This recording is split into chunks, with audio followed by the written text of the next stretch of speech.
Last Tuesday I watched this video. Spoiler alert, he cheated and didn't actually do it. However, it made me wonder, if I were to actually commit and spend multiple weeks inside, would I be able to?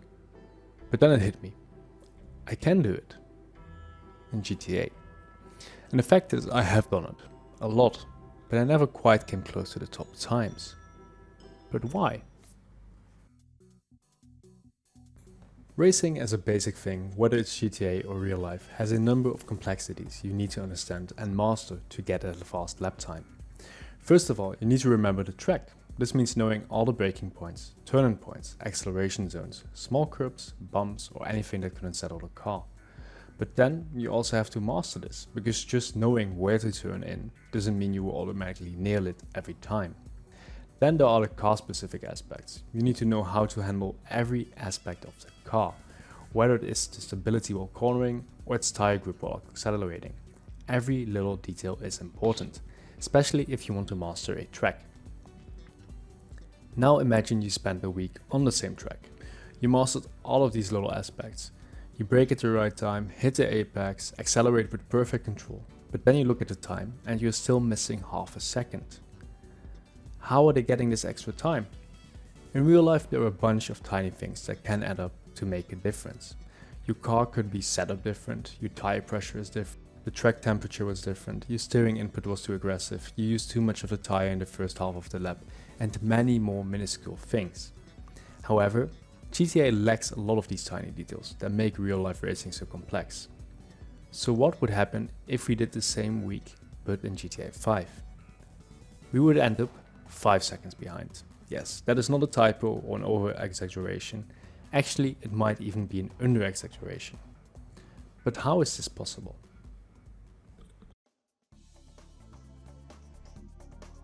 GTA driving has a bunch of extra mechanics that simply don't exist in real life. In this next section, I will go through all of them, from basic ones most of you know, to super niche ones you didn't even consider. Curb boosting is the most common and easiest mechanics to exploit. Everyone does it, even if they're not aware of it. Every time you go over a little elevation change, like a bump or curb, hence the name, you get a tiny speed boost. Bigger bumps will give you a bigger boost, but smaller bumps will still do a little bit. And the list of things to curb boost from is ridiculously big. And it even includes trash, like I found out in my previous video. For our second boost, we have brake boosting, also still quite known, but less people are able to execute it. However, it is quite simple. Similar to curb boosting, brake boosting needs a little bump. Not a curb, but a bump. When going over the bump, your suspension stretches out and there is less pressure on your rear tires. In this moment, hit the brake for like half a second, and it will give you these tire marks and a big speed boost. Brake boosting is a lot more powerful than curb boosting, but there are usually less spots to do it. This is where things are starting to get niche. Short shifting has been around for a while. However, it has never really been understood very well. Even for me, it has been a bit of a mystery. At some point I knew how to do it and even used it in races a tiny bit. But the effort of learning it for every car was a bit too much for me and I didn't see that much improvement in my times, so I abandoned it. However, I never knew how much of a difference it actually makes until I saw this video. I won't summarize the entire video, but I will give you some key takeaways from it. If you want a full explanation behind them, please check out Zerofang's video. The basic of short shifting is that you quickly let go of the throttle, at least 10%, before your car would automatically shift. This causes the car to shift a tiny bit earlier. But what is the purpose of being in a higher gear earlier? The most important reason for short shifting is to combine it with curb and brake boosting. Both curb and brake boosting often get limited effect if you use them at lower speeds. For one simple reason. When your car shifts, it stops throttle input and this stops the boost effect. Therefore, if you can get to your highest gear, or at least a higher or longer gear, you will benefit more from the boost. However, short shifting is not always beneficial. A prime example of this is going uphill. When going uphill, your car most likely won't reach the speed required to automatically upshift. In this case, it is more beneficial to stay in a lower gear and have high revs. The same is also the case for short straights without any curb or brake boosts. However, sometimes you will already be in your highest gear, but don't worry, you can also downshift. By releasing the throttle slightly for a split second when going under the automatic upshift speed of the highest gear, you can force it back one gear. This is especially niche as you have to either know or develop a really good feeling of what that speed is for every single car you're racing. You thought we were done? No way. Short shifting continues to have more uses. You can actually skip gears to get to a higher gear even more quickly, and also avoiding gear changes that would normally slow you down a bit.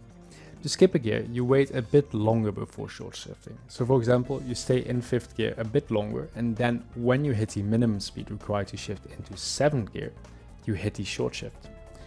This once again requires in-depth knowledge of when every car shifts and also what the minimum short shift speed is. But this is not the only scenario where you can skip a gear. When performing a mid-drive boost, also known as double clutching, you can perform one as well.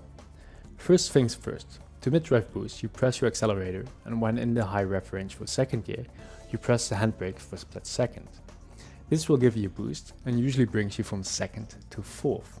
However, by short shifting before the boost ends, you're able to go from 2nd all the way to 5th.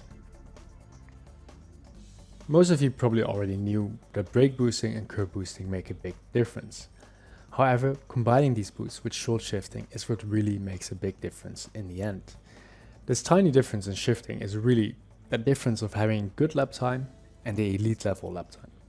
So this is why I won't do a challenge like this, because the amount of track knowledge, car knowledge and mechanical mastering needed to just be able to use the boost to the fullest potential is absolutely insane, and it's taken the community years and years to develop. Like I mentioned before, I highly recommend watching Zerofunk's video.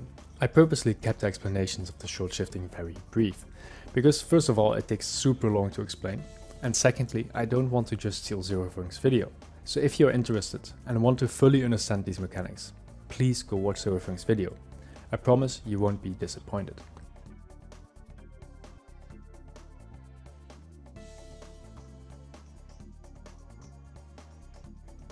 If you want to see more videos like this in the future, please don't forget to subscribe.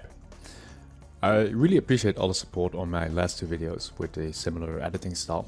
Like I said in them as well, these take a lot longer to make compared to the previous videos I made, hence why I reduced from 2 to 1 video a week. I will try to keep up this upload schedule of 1 a week on Friday, with maybe some random smaller videos on like Wednesday.